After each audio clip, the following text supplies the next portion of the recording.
Hey guys, welcome back to the shop. So I got a fun little video for you today. I'm going to show you how I made this very simple louver press here so that you can punch out nice uniform louvers just like this in a piece of sheet metal. This is 16th inch aluminum and it works pretty well for this. This is, that I've seen, by far the simplest way to do this if you want to make one yourself. I just made it with a bottle jack and pieces of steel that I had laying around, and you can see I have it mounted right in here to my English wheel frame. So if you have something like this to start off of as like a nice sturdy frame, that'll make it even easier. So enjoy the video.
Alright, so I got it set up in here.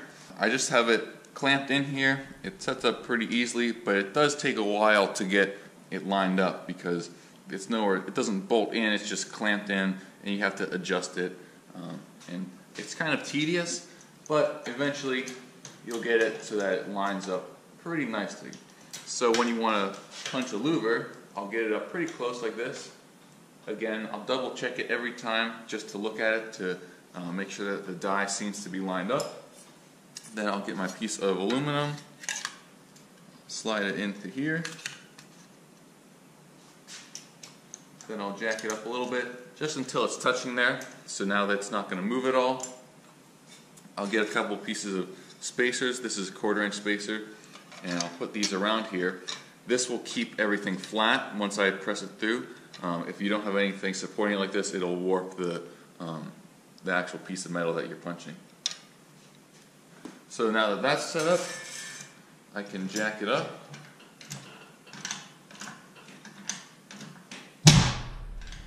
Just shear it through, and now continue down until it flattens out on these 2 wood pieces, and that'll keep my piece nice and flat. Then I can loosen up the jack here, and I'm not quite done yet. The next step is I'll put this back up onto the die here, and I'll get a flat piece of steel like this, and I'll put it down right underneath that, and then I'll jack it up onto there just to flatten out the top edge of that louver to make it nice and flat and square, and it'll just look much better. You'll see here in a second. Not really putting any pressure on there, just enough to flatten it out. Then release tension on there, and you can see that that's the kind of comparison there. So this is what it looks like the first time you punch it through. It's just kind of like sheared through there. That might be what you're going for, but I personally like this look a lot better. A nice straight line with even radiuses on each side. A nice curvature here, whereas this is just kind of like almost flat in the middle there. This is nice and even and uniform all the way around. Alright, so there's my louver press. As you saw, it works pretty well. You can make this yourself if you have a bottle jack and some pieces of steel like this laying around, and it works pretty well once you get everything lined up. If you had 1,000 louvers you wanted to punch for something, probably not the best way to go though, because you can see this does move a little bit, so if this gets bumped, then it's going to ruin your piece because it's not going to be lined up at all. So I do have to check the alignment before each and every louver. But if you just have a custom project you're working on, you want to add some nice cooling vents like this, or just some louvers for extra aesthetics, this is a nice way to go, and it's a fun little project for the day as well. So thanks for watching, and I'll see you next time.